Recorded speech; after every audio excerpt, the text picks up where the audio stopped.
Hello, welcome to Education Table Talk.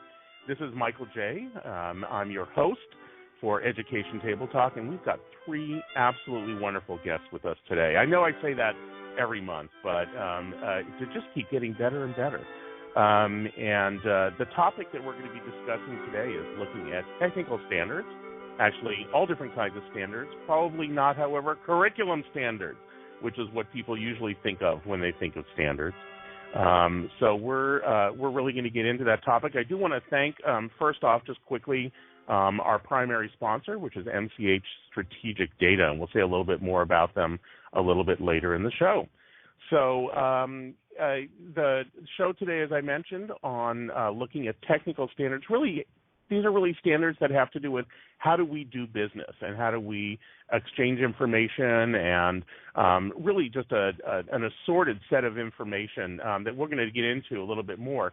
I did want to say, my background, I really didn't start out as being technical particularly, although I always had a little bit of a tendency towards the technical.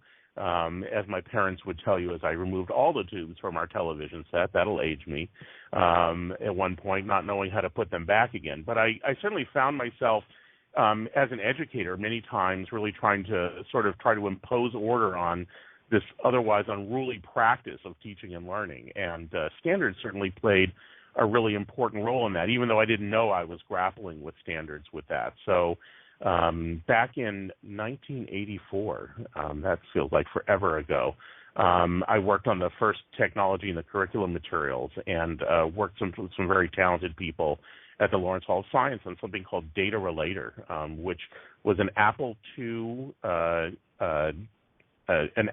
application that was a database that allowed you to be able to look at the relationship between curriculum and standards and instructional resources, and really was pretty amazing in terms of where it was at the time. And we ended up having to build metadata standards around that. And this was, again, a very, very early approach to standards and looking at how this data would interoperate. I then served with, in fact, two of our guests very actively on the school's interoperability framework development, which, again, was an early set of standards for looking at how data interoperates. All of this, of course, happens in the background. And for many of us who may have been classroom teachers or certainly for those of us who are parents, we don't necessarily know that any of these things exist there, and yet it's absolutely critical to how we do business in education and making education work. So I really think, again, we'll have a good conversation. Please do make sure that you tweet. If you have any questions. You can do that at EdTableTalk. Again, at EdTableTalk. You can also use the hashtag EdTableTalk or hashtag ETT to post questions or make comments, and we'll make sure that we bring those up and others who are listening in can comment on that as well. So let's go ahead and introduce our guests. I'm going to start with Bethann Canada, who I've worked with for many years and served on the board at SIF. And so, Bethann, maybe tell us just a little bit about yourself. And thanks for being on the show. Thank you, Michael. I'm Bethann Canada. I'm the Director of Educational Information Management here at the Virginia Department of Education. My office is responsible for software development and database administration, as well as collecting and maintaining our large repository of student records. I'm also the Project Director for Virginia's Longitudinal Data System grant from the U.S. Department of Ed. Perfect. And Bethann is one of my favorite people in the world. So good person to sit next to in board meetings. Never get tired. So thank you, Bethann, for being on the show. I know we won't tell secrets. My pleasure. Let me next turn to Jim Goodell. Jim I've known for a number of years now and actually presented with several times on different programs. So, Jim, tell us a little bit about yourself. Well, as Senior Education Analyst at Quality Information Partners, I have the privilege of facilitating the Common Education Data Standards. It's a collaborative effort to develop voluntary common data standards, and the project is sponsored by the U.S. Department of Education, but the development is all done by people from across the U.S. and with input from international standards bodies. So I have the privilege of working with great people like Bethann at the state education agency level and others from local school districts, from ed tech vendors, publishers, researchers, policymakers, and a whole bunch of other people that are in the education and technology space. Wonderful. And, Jim, I think many of us who have been involved with standards for so many years are so happy to see the progress that CEDS has made in terms of, and under your leadership, in terms of trying to bring together organizations that almost saw themselves as competing. So, again, kudos to you, and I look forward to talking to you more on this show and sharing your insights with our listeners. So thank you, Jim. And lastly, let me turn to Matt Howard. Matt is a Renaissance man in this day and age, but Matt I certainly met when he was with the state of Ohio and served, again, on SIF, working on standards. And as for those of you who are involved with technical standards, it is a late night kind of thing to do. You have to have pizza in front of you and just slave away on it. So, Matt, tell us a little bit about you and your background. Okay. Like I said, I met Michael on the SIF committees. I worked for what at that time was Ohio SchoolNet Commission. We were the state's educational technology agency for K-12, so we did pretty much everything across the waterfront, from wiring schools to getting computers in the classrooms, and standards became a big deal. Everything from facility standards to networking standards to we recognize the value of SIF. In subsequent iterations of the organization, we moved into managing the higher ed data collection system, working closely with Department of Ed, and without standards, you can't do anything at the enterprise level. So we really recognize that. And subsequently, I've moved into the publishing world, and I see the value of standards sometimes not met, sometimes unrealized, but it's definitely the future of educational technology and educational content is going to be standards-based. Perfect. Well, thank you for that, Matt, and again, thank you for being on the show. Before we dig into the details of this topic and hear from our experts about standards, we're going to go first to our first segment, which is You Can't Handle the Truth. For those of you who have not listened to the show before, You Can't Handle the Truth each one of our guests reads a rumor, of which one is actually true, about topics related to on subjects related to the topic of today's show. So these are all about different kinds of standards, technical standards, and I think there's even one around curriculum standards in it as well. And later in the show, we're going to come back to this, and our guests will discuss them, and then we'll reveal which is actually the truth out of the three that will be read. Again, you can vote on these and let us know what you think by going to by tweeting your selection at EdTableTalk on Twitter. And again, each one of these will have a name. So let's go ahead and start. Each one of our guests is going to read their rumor, and we're going to start with Bethann Canada, who's going to be reading a rumor called Flush with Standards. Bethann. Thanks, Michael. I don't know if I can do this without laughing. Oh, please do. As you know, nearly every school system is buried in paperwork, particularly the forms required to receive funds derived from implementing and reporting on standards. Newtown School District is small. They have only 850 students at 4 sites, but keeping up with paperwork is nearly impossible. To make the task more equitable, the small administrative staff agreed to share the burden, which had the additional benefit of keeping all the members of the leadership team informed on topics critical to the operation of their schools. The one district secretary passes requests for information to the senior staff member she feels is best suited to provide the information. They can then reach out to the right people to get the document completed.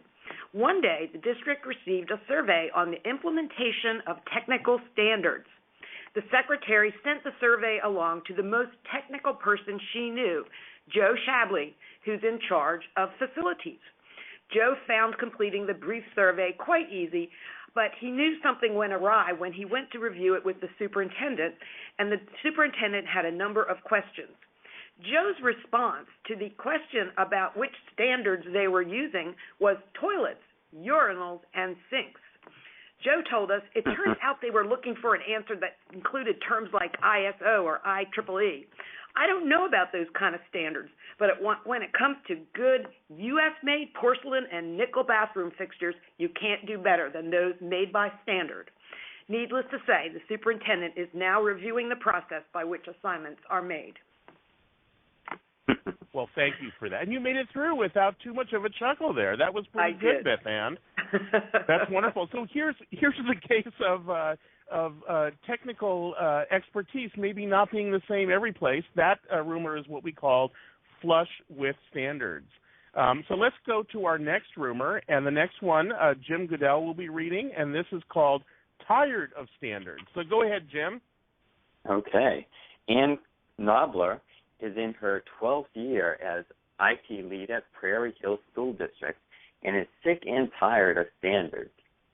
Things like every other word is standard, standards, and standards. Standards this and standards that. I'm here to support the infrastructure that the teachers and students rely on to meet those curriculum standards, but that doesn't mean I have to abide by any crazy technical standards, says Ms. Knobler. She goes on to say, we spent the last decade sending out RFP after RFP looking for systems that are IMS compliant, CIF certified, SCORM capable, and every other acronym in the book, and yet the products we purchase still don't work together. I mean, how much worse could it get? If we just asked that it worked, how much worse could it get? If we just asked that it worked and leave the standards to the companies we buy from, Prairie Hills had tried several times to implement a wide range of learning environments that they requested be able to share data with one another. Ms. Knobler recounts, nearly every publisher said they support the standards or said that they would within the year, but in the end, we never seemed to get these systems to interoperate. A head department of our 4 people, and I don't have time to police standards. We need to keep the systems we have up and running. I'm sure the parts in a car adhere to dozens of standards and that I know nothing about. All I need to know is it works when I turn the key. That's all I ask from these systems.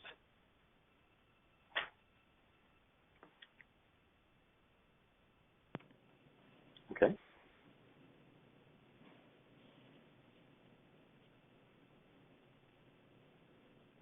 Did we lose Michael? I think we did. I think we lost Michael. Michael's coming wait back. A moment. I'm back. I muted myself. I just said I would have. I have never done that on the show before. I just wanted to thank you, Jim. That was great. I know you had limited time to read all of that in advance, and you did a great job getting through that. And I think we all know that IT director, so in one form or another. So let's go last to you, Matt Howard, and read our final one called Getting Personal with Standards. Okay, I just want to say, Jim, I think I used to work for that woman. So this rumor is called Getting Personal with Standards. Standards have been part of the educational process for a long time, even before the terms common or core became associated with that term. In addition to math and language arts, there have been curriculum standards for science, social science, geography, performing arts, fine arts, physical education, nearly every area of the curriculum. While all have received varying degrees of acceptance and implementation, a new standard came on the scene in 2012 that set the new bar for controversy. The National Sexuality Education Standards have, as one would expect, been highly controversial. As if to make matters worse, the subtitle for the work is Core Content and Skills, K-12. These standards state that they were, quote, developed to address the inconsistent implementation of sexuality education nationwide and the limited time allocated to teaching the topic. One person commented, excuse me, Common Core, but WTH is student achievement in this context? And really, by second grade, my boys should know what a vagina is? No. We call those girl parts right now, and they have boy parts, unquote. Another person comments, since most parents never talk to their kids about sex education is a necessity. When kids don't learn it from qualified people, they learn it from other kids or by experimentation or from TV, unquote. And a mother comments, I've always taught my boys the proper names for male and female anatomy. Of course, I didn't teach them about female parts until they all insisted that I had a penis. Remember, the next time you think implementing standards is difficult, it could be worse. Man, I thought mine was hard to read. Well, thank you for that, hard to Matt. do with a straight face. I figured you were up to the challenge to read that one. So, again, our three rumors this week, and you can again vote for these on Twitter at EdTableTalk. The three rumors are flush with standards, tired of standards, and getting personal with standards. So, again, thank you to our three guests for reading those, and we'll discuss those a little bit later in the show. Well, let's go ahead and jump into the topic of standards. Again, our three guests have worked with standards in a variety of different ways. Well, just to get this conversation started, let me turn actually to you, Jim, and just ask what the effort has involved around CEDS in terms of coming up with some common education data standards and what that addresses, and then we can all chime in around that. So it has evolved from CEDS has evolved from a project that focused on helping people at the state level to understand what kinds of data they needed to collect in state longitudinal data systems in order to be able to produce federal reporting. And the federal reporting has to do with counts of things like the number of schools and the number of students. But as you get lower down where the data is being collected, the data needs to be collected in a consistent way so that they can roll up to something that's of a higher quality. So it's evolved from that use to many other uses, and realizing that we need to be having conversations across technical and non-technical organizations, across multiple standards organizations. I'll stop there for now. And how hard was it to bring these different groups together, or were they all just ready to come to the table? Change is always a challenge, and getting organizations that don't normally work together to work together is fun. Like you said, and I agree that I'm pleased to see that the direction that we're going, that these organizations are working together in unprecedented ways. So, Bethann, maybe you can tell us a little bit about the standards that you interact with and maybe touch on where CEDS fits into that. Yeah, we have actually completed our alignment with CEDS just recently. It's not, people I think have the misunderstanding that the CEDS folks want us to go back and re-architect our databases and rename all of our data elements, and of course that's next to impossible to do. But we go way back with standards. If you've been in IT for any length of time, you'll probably remember that we had programming standards so that all of our software was developed the same way. I remember when I was the chief engineer, we had network standards. We adopted what back then was the IP protocol stack, and if nothing wasn't running on that, we didn't want it. Programming standards, and now we're finally getting to another area, and that's those data standards that I think we all need to, for one thing, so that we're all speaking the same language when we talk about a certain data element. So, Matt, maybe you can give us a concrete example of where interoperability or having some common standards has been beneficial both in your role in Ohio and maybe even at St. Blaser.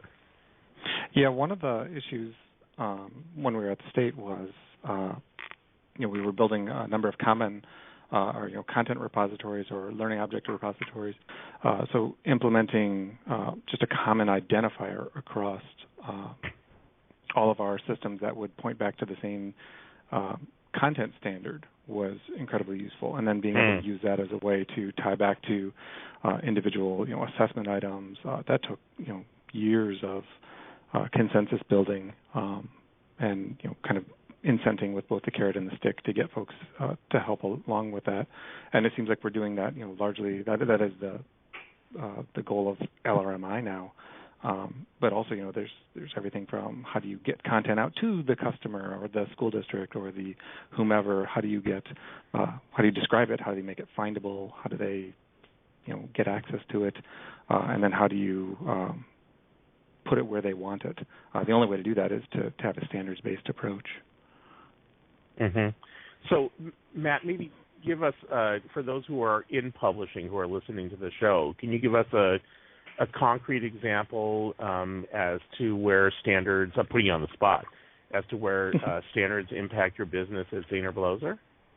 Well, we're seeing a lot of school districts now are requesting content be available in either IMS content packages or IMS LTI modules.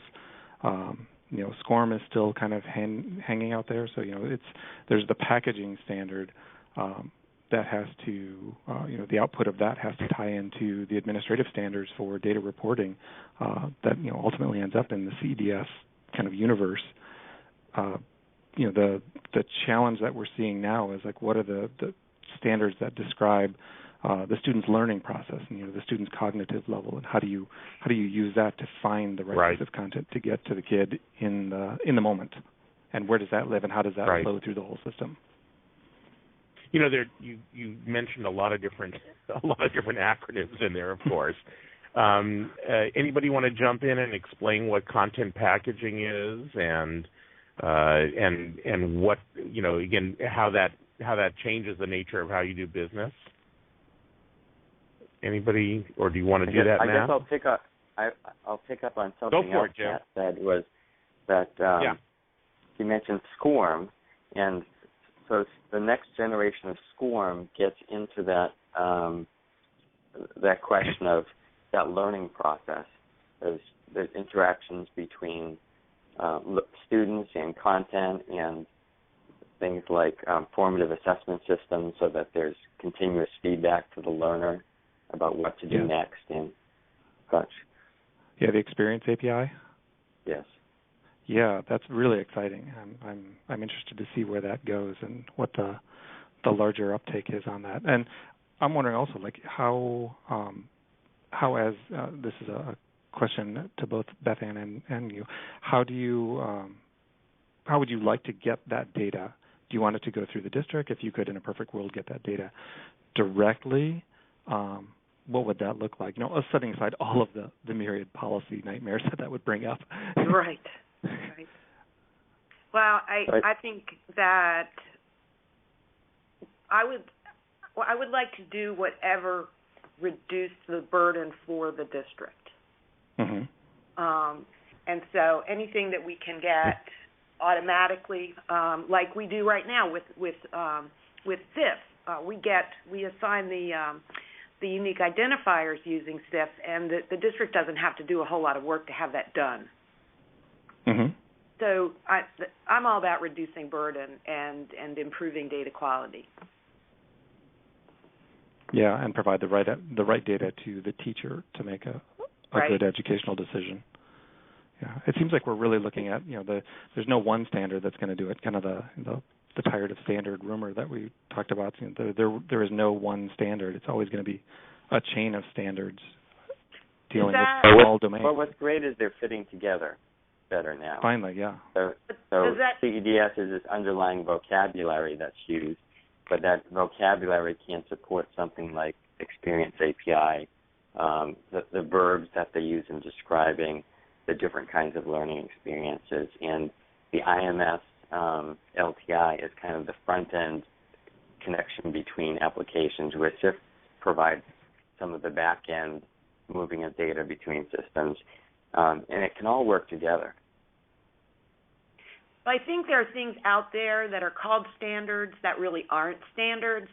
I think the thing that distinguishes the ones that we're using today, like CEDS and CIF, is that they are built by a community. They're agreed upon by a community of people. They just weren't invented in a back room somewhere. And I think that makes them a lot more acceptable, both to the consumers like me and the software developers. Yeah, I would agree. Having kind of sat on both sides of the table, it's like it's nice to have a universal, ubiquitous standard to use without having to come up and develop it from whole cloth. There's not enough time or money to do that when you look across all the domains that we need to be supporting. Well, and I think you don't actually then achieve that kind of interoperability between different systems if it's being created and recreated. It needs to be some common foundation between the parts. I just want to point out, again, for those of you who are listening who are not as technical, SCORM stands for Shared Content Object Reference Model. Now, I know that doesn't always help, but you can tell the key words in there are the fact it's about shared content. It's about the ability to be able to pull content from different places and be able to have them be able to work with each other, be able to interact, and potentially be able to share other kinds of information. So, that's an essential part of when you're thinking about SCORM. And LTI is a much broader set, which are these learning tools, interoperability pieces. Again, this is out of IMS. SCORM came out of the Department of Defense, and I don't even know who's shepherding SCORM now. Any ideas? I think, is it ADL? Yes. Yeah, I think it probably still is under ADL. So again, these are different groups, and they recognize each other, and yet the standards keep evolving. Are you using SCORM at all right now, Matt, or what's your awareness about how SCORM is being used, particularly in K-12? It's kind of a chicken and egg question. As the delivery mechanism kind of drives the product, and if this, SCORM has traditionally been very focused on delivering in an LMS or through a SCORM player. And at the early grades, which is where our market tends to be focused, you don't see the technology and you don't see the enterprise systems in that space. I think it's much more in the higher ed and secondary grades. So our products, we do like a lot of the other publishers. We have our own hosting platform, and we hear constant pushback from our customers, probably rightfully so, that the proliferation of hosting platforms that they need to access is becoming burdensome. So they're looking for a standardized way of having us deliver our content into their kind of designated hosting platform, whether that's SCORM or whether that's IMS LTI or whether that's something that's more standalone that uses the Experience API on the back end to get data to a collection endpoint is, I think that's something that all the publishers are wrestling with. Again, for those who don't know, an API is a way to be able to exchange data in some sort of common way. So, Bethann, what's your thought about what Matt just shared? I think I totally agree with Matt. Although I don't have a whole lot of experience in that area. We're doing a favor for our school divisions here by providing data to their vendors via a web service, a regular web service. So they don't have to load up their data warehouses with data from the state. It's done automatically by us.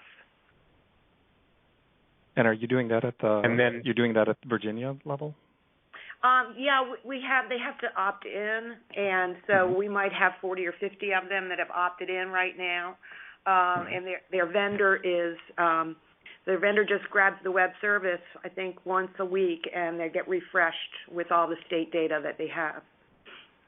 That's cool. I would like to see more states doing that. Yeah, it's very easy to do, and it really reduces the burden on them. They really, really appreciate it. I think we're actually working with 2 vendors now with that web service.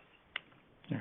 it seems like the challenge of implementing any kind of system like that is the technical standards are one issue, but that's almost the easiest part. The policy and consensus building process is dwarfing the technical implementations in a lot of respects, has been what I've seen. Would you agree? I would agree. I think that we may have gotten a little bit ahead of ourselves in terms of policy development, or not doing policy development first. We had a real rough year last year. A lot of it was because of CEDS and the perception that it was the definition for a national student database, and that, states were feeding inappropriate data to the federal government. But I think if we'd gotten ahead of ourselves and developed the policies around that, it might have been a little bit easier. Yeah, that is a real challenge when some people think that just because something is defined in a standard like CEDS at the student unit level, student identifiable data elements, that means that the federal government is collecting that data, and that's false.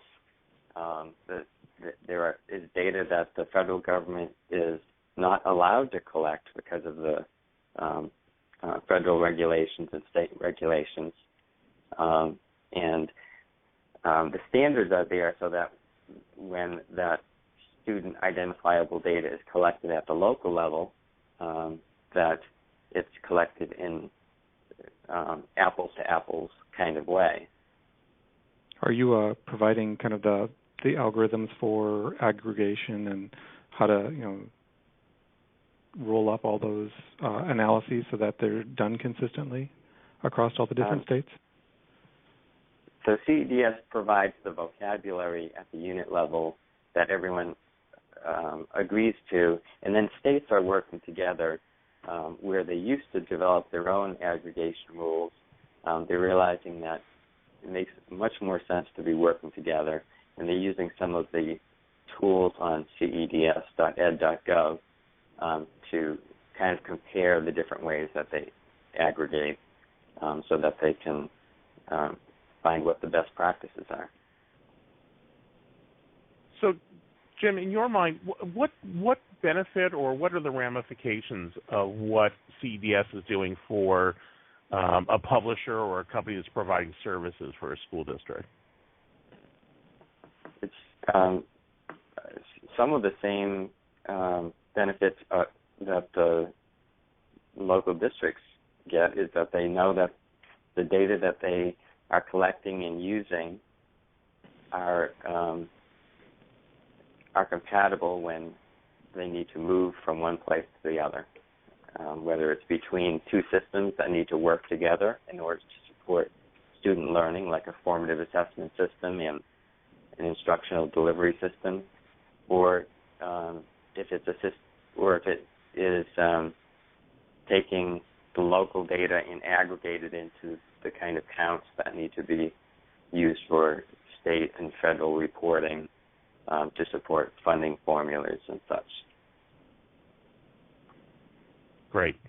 Well, we're going to take a little break from our conversation right now about standards. I want to come back actually to a question about from a publisher or from a provider's perspective, why adhere to standards rather than going it alone in terms of looking at differentiation. And we'll come back to that in a second. But let's go. One of the ways, first of all, I do want to thank again our sponsor, MCH Strategic Data.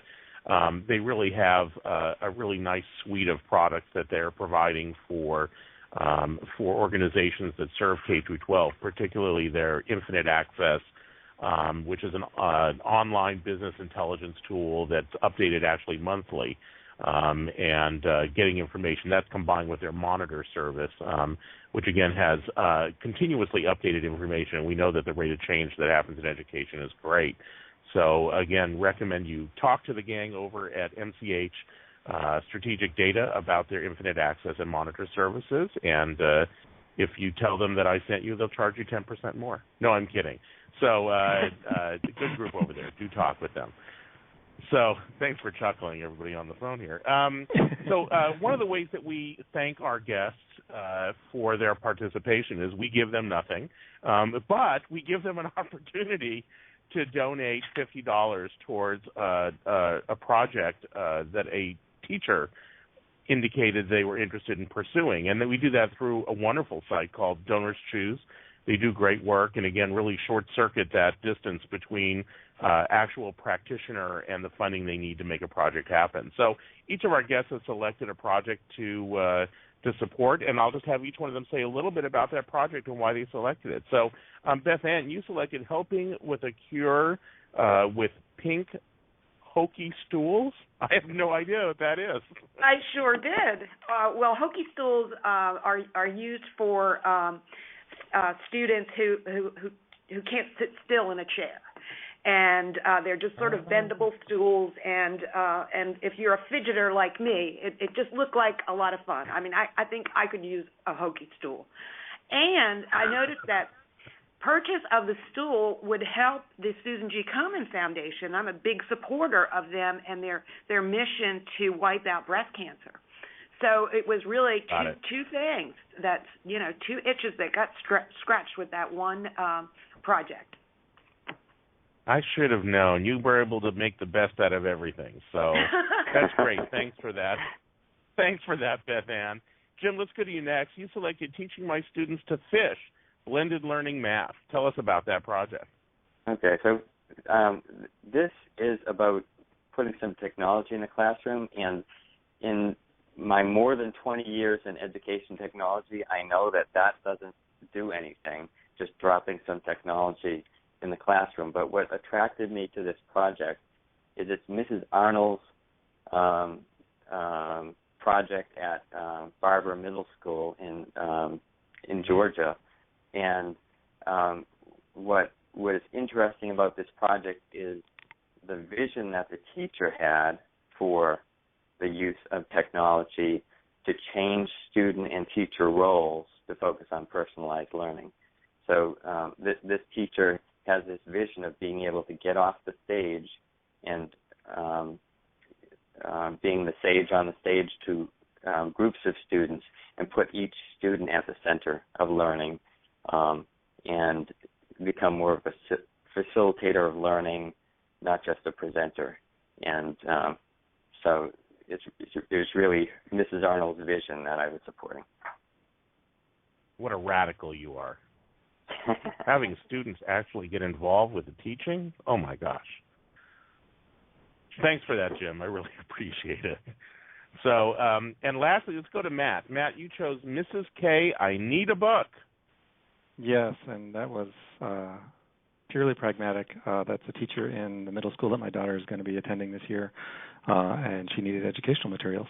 So I said, woohoo. I like that. Enlightened self-interest. Yeah.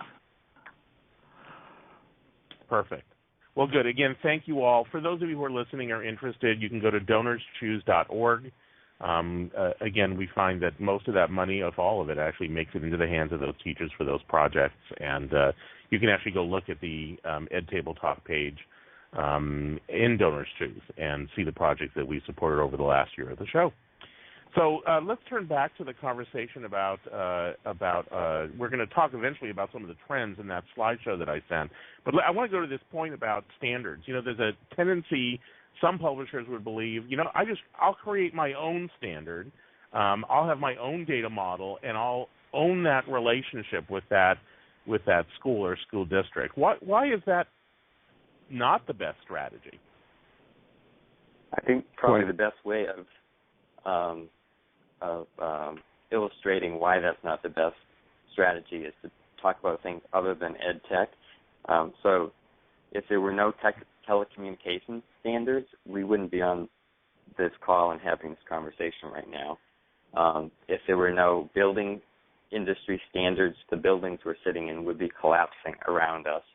And terrible things happen when an entire industry abandons standards. And I'll give you one example. I went into the grocery store and I bought a half gallon of ice cream. it's no longer a half gallon of ice cream, it's 1.52 quarts. That is just a terrible thing. Gosh, that's a crime. Don't you think that's a terrible thing? They're doing that with pasta, too. So that's kind of a funny example, but the quality of our life experiences just can drop in more dramatic ways if the building collapses on us. But I think that ice cream reduction is pretty serious as well. Yeah, I think that might be a healthy change based on my doctor's feedback, but that's a whole other story. So, yeah, that's but your point about standards is taken. I think you're going to chime in, Matt. Yeah, I think from it's really somewhat of a philosophical point of view. I think if a theoretical publisher were to say we're going to define our own standard, and that's going to kind of like build in a dependency on us providing ongoing services, perish the thought that anyone would ever do that. I think the reality now that the publishers are waking up to is that you're not the only game in town. I think, as you had on a couple of shows ago, the publishing industry is changing radically in the sense that, there are a lot of smaller players in. We'll see if they make it or not, but they're all wanting their product to be featured in whatever curricular area that they're at. And as a customer, the school districts are like, why do we have to do it 6 different ways? Why can't we just have the one way of doing it? And make it valuable, make the products more valuable by choosing a standard way of doing it. Now everyone has their question about the standard is weak in this area. That's really, really important to me, and that's why it'll never get off the ground. But my contention is, fix the standard, don't come up with your own. Right.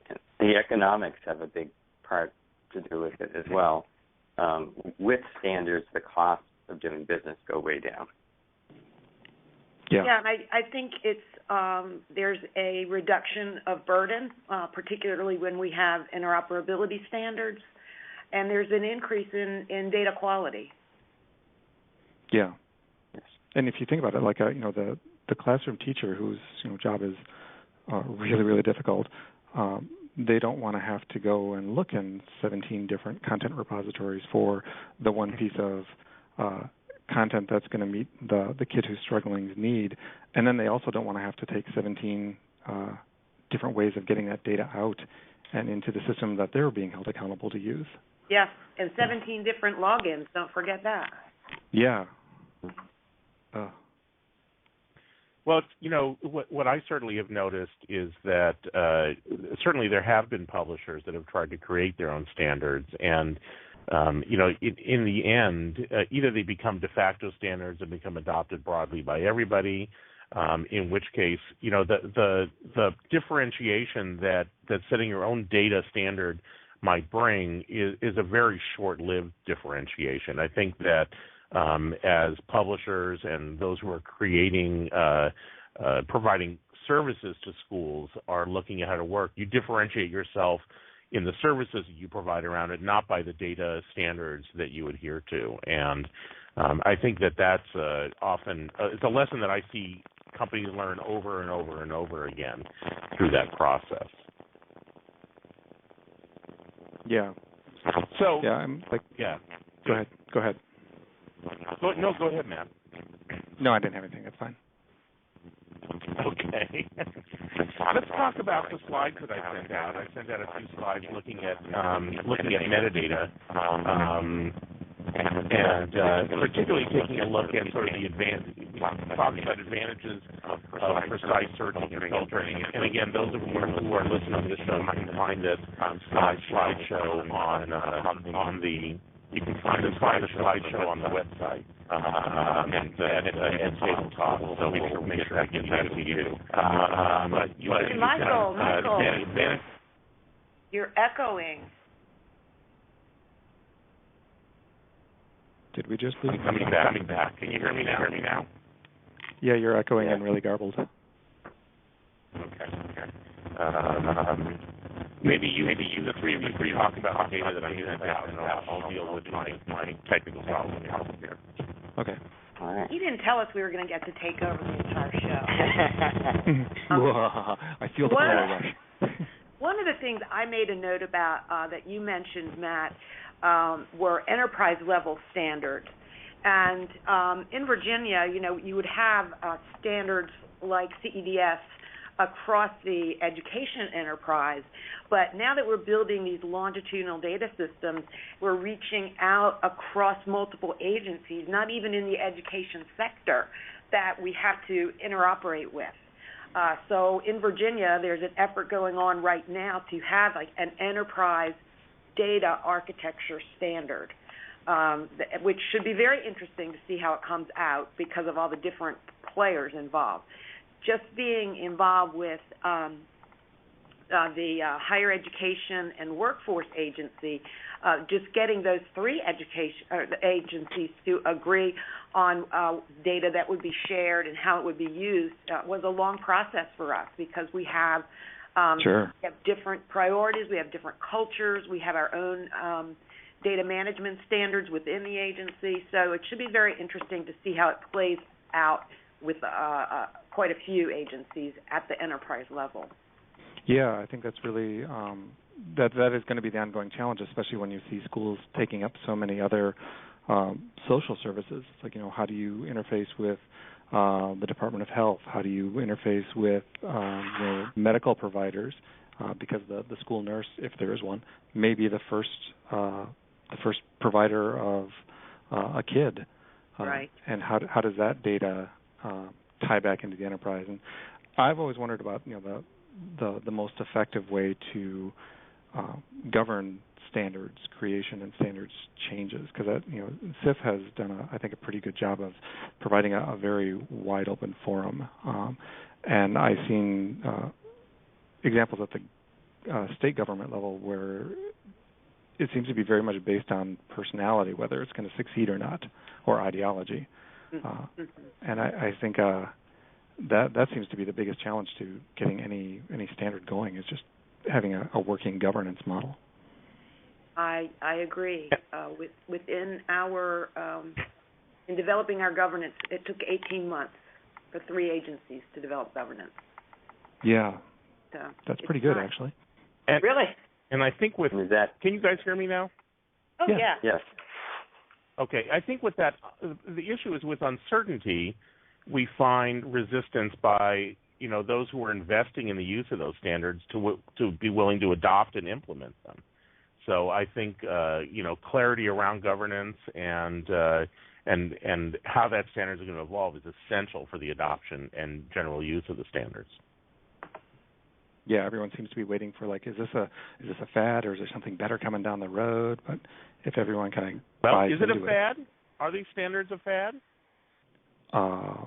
No. I don't want them to be, Michael. No more than the sense that the internet is a fad. Right. I'm going to. So, Jim, do you want to get any last words in about are these standards a fad, or are you going to be doing this again in 20 years? No, they're not a fad, but I think it continues to need ongoing work. So Bethann mentioned the dialogue between K-12 and post-secondary, and we're really just beginning that. I think we have a lot more work to do, at least from the CEDS perspective. There are still a lot of concepts that are conceptually the same, like a course at the high school level and a course at the post-secondary level, that it was okay for there to be different vocabulary in the different domains in the past, but we're moving to blurring those lines. We have things like dual enrollment, where students are enrolled in both a high school and college at the same time.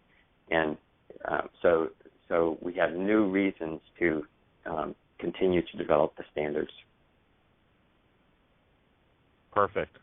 Well, on that note, we're going to continue this conversation on Twitter and certainly other media. So feel free to shoot us a note over at Ed Table Talk, and we'll certainly get back to you, and we can certainly re-engage with our guests as well. I did mention some data that came over from LRMI about how those metadata standards are being adopted. We'll make sure that those are posted out on the Ed Table Talk website, and you can take a look at those, as well as a report that's coming out from the LRMI about that. What I'd like to do next is actually go to a segment that we call Gaming the Conference. Each one of our guests, of course, goes to many different conferences during the year.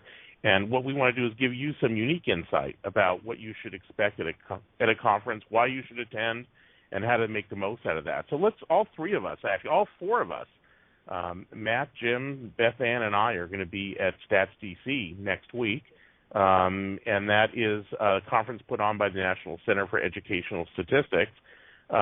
Jim, you want to give us a quick view of that, and then I'll ask Bethann to chime in. Sure. Actually, I've probably been going to Stats DC for about 10 years, but I think Bethann has me beat. It is a conference that brings together practitioners working at the local and state levels, and vendors, and it has in the past focused a lot on that data that rolls out from the local to the state longitudinal data systems, but I think in recent years the scope has expanded some, and I'll let Bethann take it from there. Yeah, the Stats DC is one of two conferences that the National Center for Education Statistics puts on. They did have another one called their Data Conference that was in the early spring. And so we focus on data, MIS type issues, but one of the things about Stats DC is we do get to hear the results of some of the research projects that were done with our data. And if you come to Stats DC next week, you can hear me talk on Thursday about our statewide needs assessment, and hear one of my colleagues talk about a study that we just did around the employment and post-secondary outcomes of CTE completers. And there are sessions on KEDS and on LRMI and SIP. So SIP, yes. So, it's a conference I find that a lot of people don't know about in the publishing marketplace, and yet increasingly as they're having to grapple with data, I think it's a perspective that's important for them to familiarize themselves with. So let me move to the next conference. This one's a little bit further out. It's early October, but it's never too early to mention it, and that's the Frankfurt Book Fair.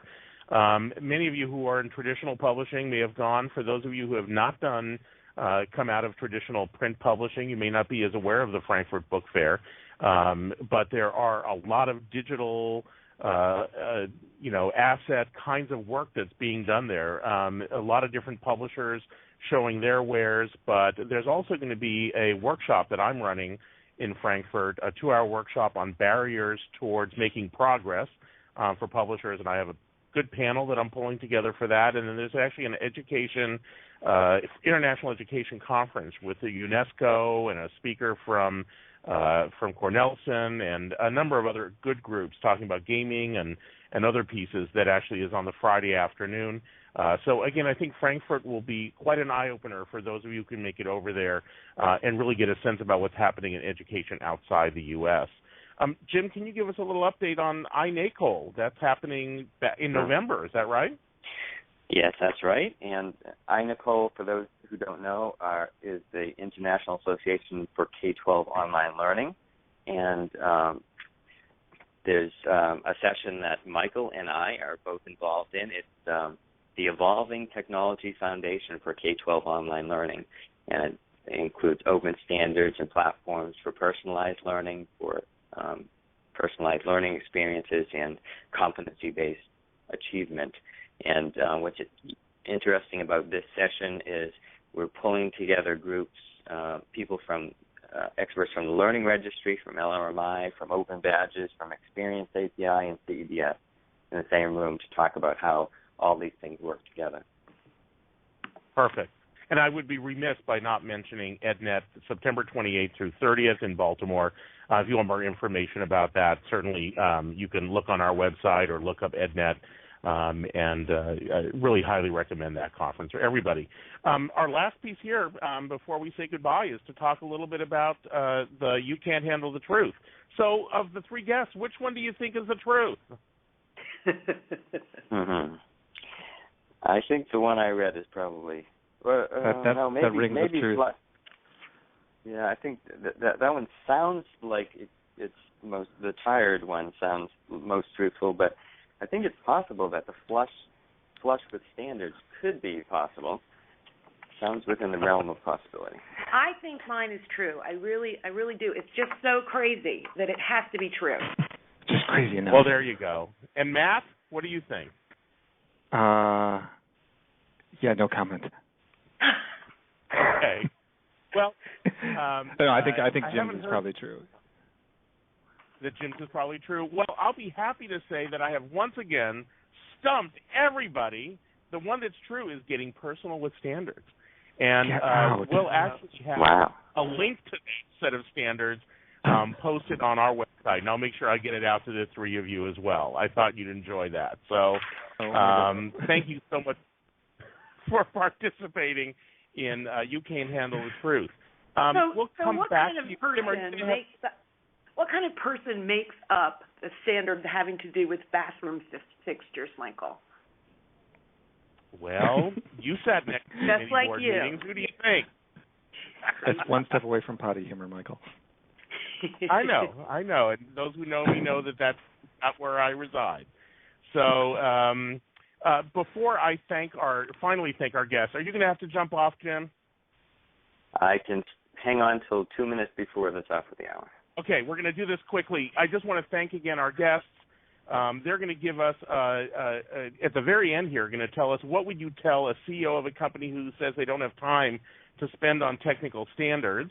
Our next show is actually on August 19th, again at the usual time, August 19th, and that one's called On the Make. Not what you think it is. On the Make, it's moving from to active learning through design and creation. So it's really looking at the maker movement and the impact on curriculum. So let me turn to our guests, and let me go with you, Jim, first. What would you tell a CEO of a company who says they don't have time to spend on technical standards?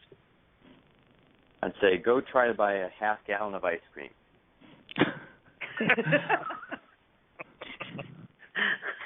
They may need to be hit over the head a little bit more closely, but I think your point is well taken. Actually, the part that ticked me off is they now whip the ice cream. So it's still the same amount of the container, but it's mostly air that you're purchasing. But that's right. Yeah, so but that's air wrapped in ice cream. Thank you, Jim. I know you have to jump. Matt, yes, tell us you. Thank you very much, Jim, and I'll see you soon. Matt, what would you tell a CEO of a company? If you can't afford to implement an industry standard, how can you possibly afford to build your own? Yeah, very good point. Very good point. And Bethann, from your perspective, if a company CEO said to you, I don't have time to grapple with these standards, what would you tell them? I would say you can't afford not to. Well, there you go. If you are one of those or if you're one of those people in one of those companies who's providing advice, you need to listen to our guests because I think they have a lot of good insights as to what's necessary. I want to thank everybody, our three guests, Jim Goodell, who's had to leave us here for another call, Bethann Canada with the state of Virginia, and Matt Howard with Zaner Bloser for all of their good insights. And, of course, want to thank once again our sponsor, MCA Strategic Data, for all of their support for Education Table Talk. We look forward to seeing you at one of these upcoming conferences and are always happy to get emails, tweets, etc. And again, thank you all for listening, and thanks to all of our guests for being on the call. Thanks so much, everybody. Bye-bye. Thanks, folks. Bye. Bye.